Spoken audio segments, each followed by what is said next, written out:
Olá, seja bem-vindo ao Panorama. Você confere hoje reportagens com notícias e debates que marcaram a semana. Aqui os direitos humanos e a cidadania são destaque. Fatos importantes para você ficar ligado no que movimenta o Brasil, sempre do ponto de vista de trabalhadores e de movimentos populares. Nossas reportagens foram produzidas e exibidas no seu jornal, o Telejornal Diário da TVT. A gente começa o panorama de hoje com uma reportagem sobre as denúncias de corrupção no mundo do futebol envolvendo brasileiros. A depor a justiça americana no processo sobre corrupção na FIFA, o argentino Alejandro Buzzarco envolveu a Rede Globo de televisão no pagamento de propinas em troca do direito de transmissão de Copa do Mundo e outros grandes eventos esportivos. Aqui no Brasil, jornalistas que acompanham de perto as investigações lamentam que a justiça não tenha avançado em denúncias que envolvem a Globo e os ex-presidentes da CBF, Ricardo Teixeira e José Maria Marim, preso em Nova York. A reportagem é de Michele Gomes. O argentino Alejandro Buzzarco era diretor de uma empresa que negociava os direitos de transmissão de torneios internacionais de futebol. Ele fez acordo de delação com a justiça americana.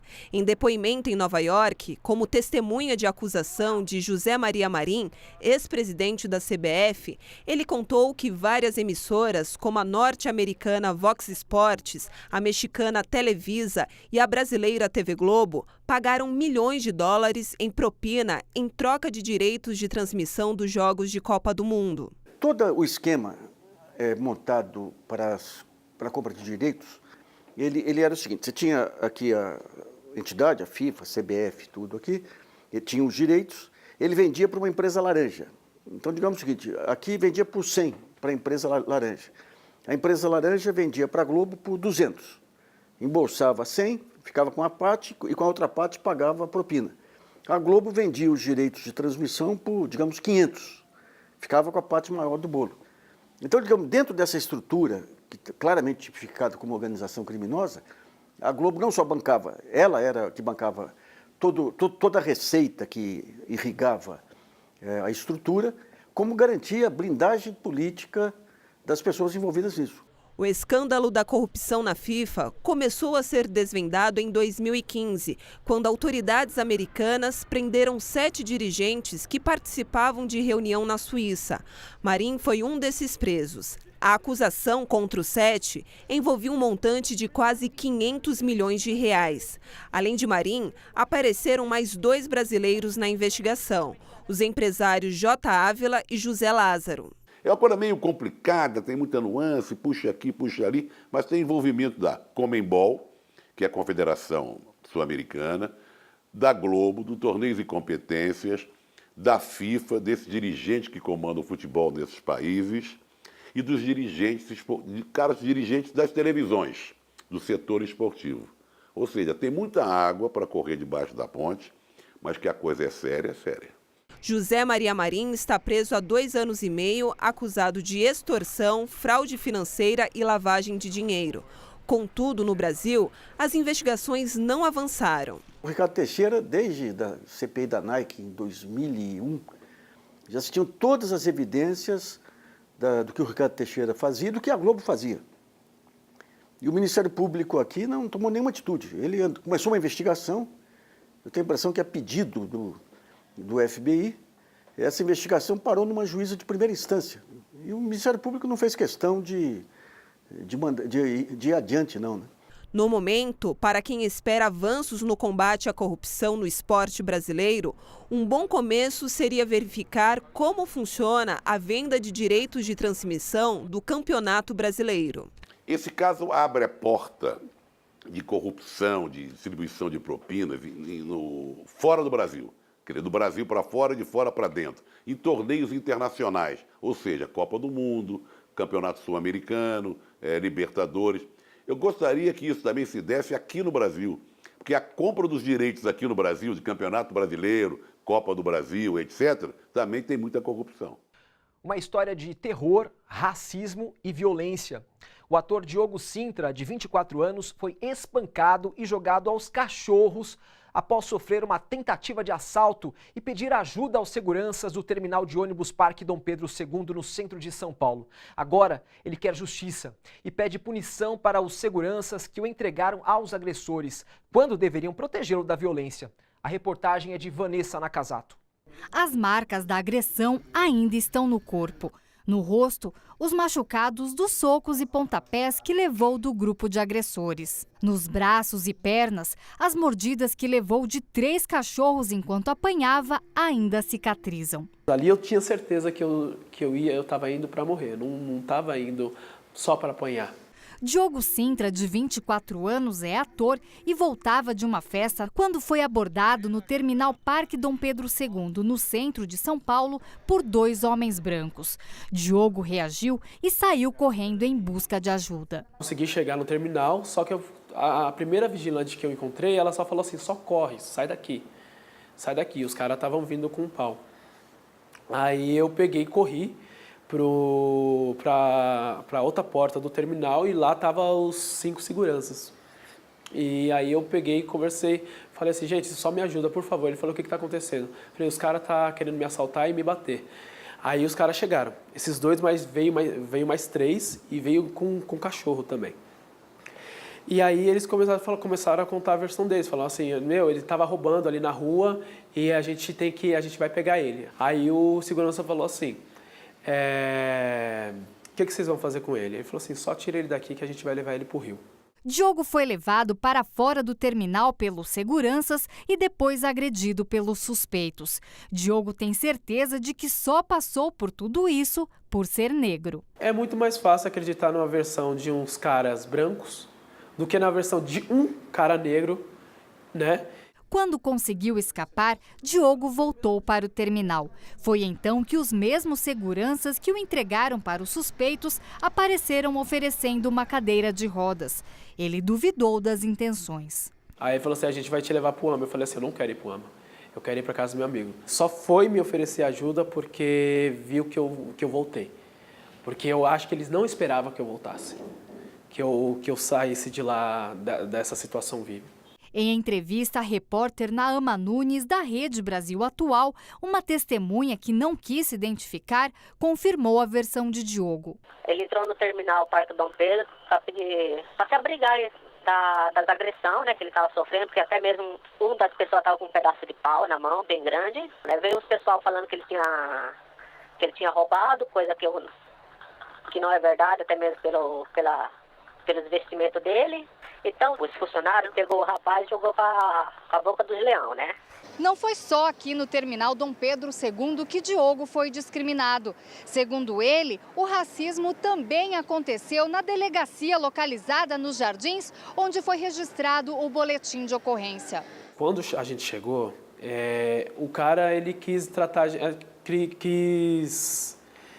quis atender a gente no corredor. Aí o escrivão queria registrar o caso com 2 naturezas. Aí ele falou assim, não, é roubo e seguido de agressão. O policial não considerou racismo. Nos próximos dias, os advogados de Diogo vão entrar com processo contra a segurança do terminal. Em nota, a SP Trans afirma ter pedido esclarecimentos à SP Urbanos, empresa responsável pela administração do terminal Parque Dom Pedro II, e que, se comprovadas as denúncias, pedirá afastamento imediato dos envolvidos. Que esse processo tenha algum fim e que as pessoas que estavam envolvidas sejam condenadas. E direito a gente tem, e a gente não quer só direito, a gente quer uma coisa a mais, que é respeito. A assessoria de imprensa da Secretaria Municipal de Transportes informou que os funcionários envolvidos no caso foram afastados. O caso está sendo investigado no 1º Distrito Policial na Sé. Imagens do Terminal Parque Dom Pedro serão analisadas para a identificação dos agressores. No Rio de Janeiro, mulheres ocuparam a Cinelândia para protestar contra a aprovação da PEC 181, que proíbe o aborto mesmo em caso de estupro, o que hoje é permitido por lei. A repórter Adriana Maria acompanhou a manifestação. A Praça da Cinelândia tomada por mulheres. Animação e grito de guerra contra a PEC 181.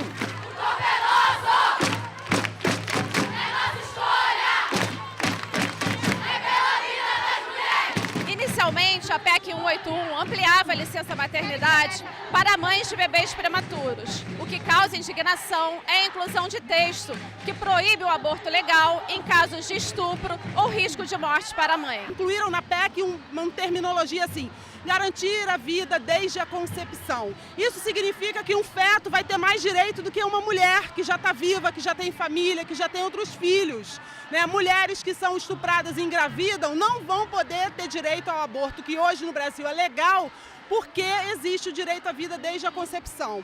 O que a gente está ponderando é que minimamente os direitos já conquistados não sejam retirados das mulheres, que a gente possa sim ter direito ao aborto nos 3 casos em que isso já é previsto em lei. Gravidez decorrente de estupro, gravidez que tem risco de vida para a mulher, ela pode morrer se levar a gravidez adiante, e feto anencéfalo. Esses 3 casos a gente quer que pelo menos esses sejam mantidos. O ato seguiu pelas ruas do centro, mobilização que fez o VLT recuar e dar passagem às manifestantes. Na Praça 15, em frente à Assembleia Legislativa, as escadarias foram ocupadas.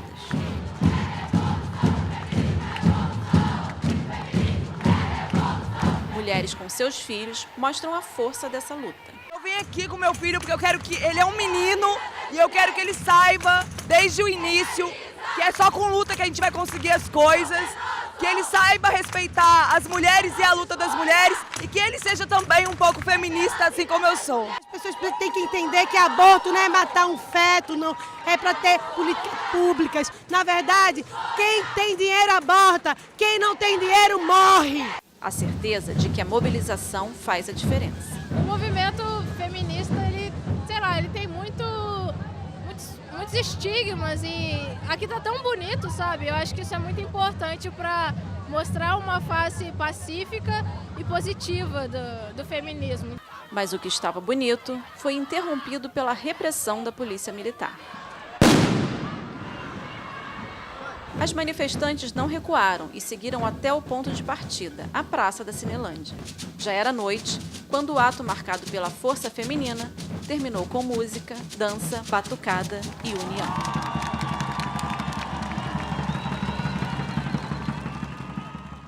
A gente continua falando sobre direitos sociais dos brasileiros.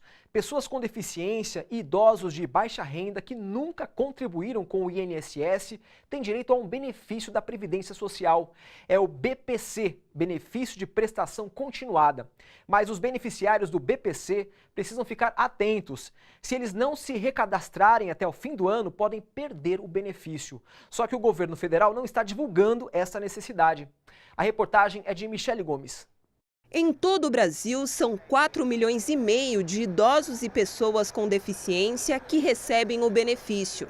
O benefício de prestação continuada da Lei Orgânica de Assistência Social, conhecida como LOAS, existe desde 1993 e garante um salário mínimo mensal às pessoas com deficiência e idosos com mais de 65 anos em situação de vulnerabilidade social. Para ter direito ao benefício, é necessário que a renda familiar por pessoa seja menor que 1/4 do salário mínimo. Esse benefício ele não resolve a vida de ninguém, mas ele faz com que as pessoas ou essas famílias, que são a ampla maioria, tenham minimamente a possibilidade de se alimentar. Então, esse benefício acaba sendo, né, um arrimo para a família social, né, de sobrevivência. O problema é que, sem fazer campanha de esclarecimento, o governo federal deu prazo até 31 de dezembro para que os idosos que recebem o benefício de prestação continuada façam o recadastramento. As pessoas com deficiência, que são a maioria dos que recebem o benefício, deverão fazer o recadastramento no ano que vem. Este especialista em Previdência e Assistência Social alerta que falta campanha informativa nos meios de comunicação de massa sobre a revisão e quem não se recadastrar pode perder o benefício. As atualizações cadastrais na Previdência e Assistência Social sempre são anuais, na época do aniversário ou do aposentado ou de quem recebe o benefício assistencial. Agora, sendo feito de forma abrupta pelo atual governo, sem dar nenhum aviso, isso corresponde a um ataque a esse direito. A obrigação de fazer uma propaganda massiva seria do governo federal. Então, eu diria que é maldosa essa colocação do governo em fazer o cadastro, se não perde o benefício a partir do dia 31/12. O recadastramento pode ser feito nos postos do Cadastro Único do Programa Bolsa Família ou nos Centros de Referência da Assistência Social, os CRAS. É necessário levar os documentos originais de identidade e CPF. O governo Michel Temer alega que a atualização dos dados é importante para evitar fraudes. Mas para Todeschini, o recadastramento sem divulgação é pretexto para o corte do benefício. O interesse do governo é fiscalista, ou seja, cortar o benefício para diminuir a conta do governo federal. Jogam falsamente em cima da questão das fraudes. Essa é uma desculpa esfarrapada do governo para fazer corte de benefícios, infelizmente. Para Flávio Henrique de Souza, o recadastramento, do jeito que está sendo feito, é mais um ataque aos direitos sociais promovidos pelo governo Temer. Não existe uma política de como trazer essas pessoas ou fazer com que a Previdência vá até sua casa pela sua vulnerabilidade, né, de acessibilidade, mobilidade reduzida. Então, esse governo vem dificultando cada vez mais e vem desmontando as questões sociais. Daqui a pouco, banquetaço realizado por chefes de cozinha, provando que é possível alimentar bem a população sem oferecer a tal da farinata. O Panorama volta já.